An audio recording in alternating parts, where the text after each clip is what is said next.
मुझे नहीं मालूम कि स्वतंत्रता के इस युद्ध में हम में से कौन मरेगा और कौन जीवित बचेगा, परंतु ये जानता हूं कि अंत में जीत हमारी ही होगी। जी हां, ये कथन किसी सामान्य मनुष्य के नहीं, स्वतंत्रता संग्राम सेनानी, हम सभी के प्रिय, हम सभी के हृदय में बसने वाले, वह भारत को सही मायने में आजादी के करीब लाने वाले नेताजी सुभाष चंद्र बोस जी की।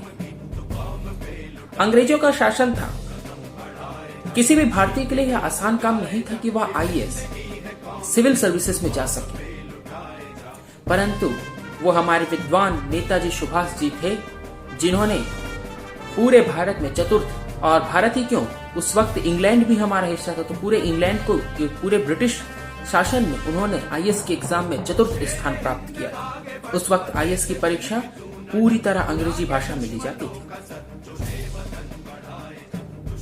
इसके बाद गांधी जी से उनका मुलाकात हुई, कई गांधी जी के आंदोलनों में भी साथ दी, परंतु उनका मानना था कि इतिहास में कभी भी विचार विमर्श से कोई ठोस परिवर्तन हासिल नहीं किया गया। इसलिए उनका कहना था कि अंग्रेजों के दुश्मनों के साथ मिलकर आजादी प्राप्त की जा सकती है। इसीलिए बात वो जापान की ओर निकले।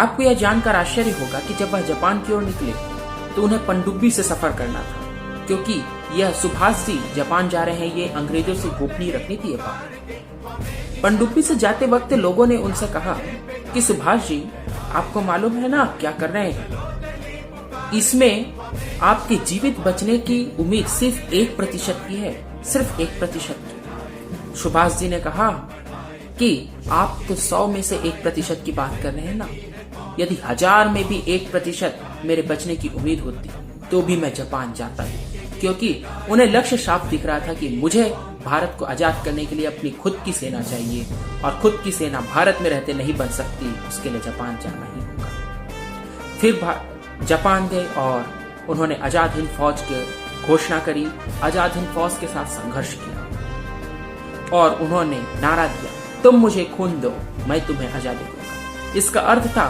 कि भारतवासियों, अब एकजुट होकर के मरने मारने को तैयार हो जाओ, क्योंकि बैठे बैठे आजादी तुम्हें नहीं मिलने वाली। और सही मायनों में मेरे नजर में भी यदि आज हम इस आजाद देश में रह रहे हैं तो उसके पीछे जिस महानायक का हाथ है वो सुभाष जी हैं।